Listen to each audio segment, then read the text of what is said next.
प्रियंका वाड्रा के पति और जमीन के कारोबारी रॉबर्ट वाड्रा के सितारे गर्दिश में जाने वाले हैं। अगर ईडी को कामयाबी मिली, वाड्रा जल्द ही गिरफ्तार कर लिए जाएंगे। बेनामी संपत्ति मामले में प्रवर्तन निदेशालय यानी ईडी ने वाड्रा के खिलाफ राजस्थान हाईकोर्ट में अर्जी पेश की है। इसके बाद अब इस मामले में राजस्थान हाईकोर्ट जोधपुर ने इस पर सुनवाई करने का फैसला लिया है। ईडी ने बेनामी संपत्ति के मामले में रॉबर्ट वाड्रा और महेश नागर को हिरासत में लेकर पूछताछ करने की इजाजत कोर्ट से मांगी है। इस याचिका को लेकर अब कोर्ट सोमवार को सुनवाई करेगा। इसके तहत जहां एएसजी राजदीप रस्तोगी वीसी के जरिए और भानु प्रताप वोहरा ईडी का पक्ष रखेंगे, वहीं सुप्रीम कोर्ट के वरिष्ठ अधिवक्ता केटीएस तुलसी वाड्रा का पक्ष रखेंगे। अगर हाईकोर्ट का फैसला ईडी के पक्ष में आया तो रॉबर्ट वाड्रा को ईडी बिना वक्त गंवाए हिरासत में लेकर पूछताछ करेगी, क्योंकि ईडी का कहना है कि रॉबर्ट वाड्रा जांच में सहयोग नहीं कर रहे हैं, इसलिए उनको गिरफ्तार करना जरूरी है।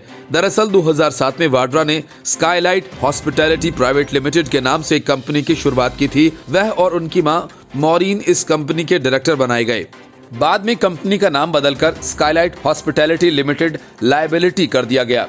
रजिस्ट्रेशन के वक्त बताया गया था कि ये कंपनी रेस्टोरेंट, बार और कैंटीन चलाने जैसे काम करेगी। वाड्रा की कंपनी ने 2012 में जोधपुर के कोलायत क्षेत्र में कुछ दलालों के जरिए 270 बीघा जमीन 79 लाख रुपए में खरीदी। बीकानेर में भारतीय सेना की महाजन फील्ड फायरिंग रेंज के लिए जमीन आवंटित की गई थी।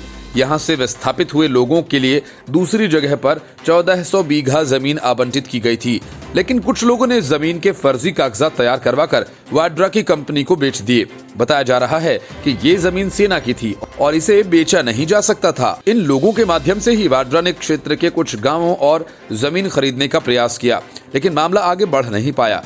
फर्जी तरीके से जमीन के बेचने का मामला उजागर होने से पहले वाड्रा की कंपनी ने इस जमीन को 5 करोड़ रुपए में बेच दिया। ईडी ने इस मामले में कुछ स्थानीय अधिकारियों की भूमिका भी संदिग्ध मानी है। उनकी मिलीभगत से कुछ लोगों ने जमीन के फर्जी कागजात तैयार करवाए। मनी लॉन्ड्रिंग से जुड़े इस मामले की ईडी ने जांच शुरू की थी। ईडी की पूछताछ से बचने के लिए वाड्रा लंबे अरसे से प्रयास करते रहे।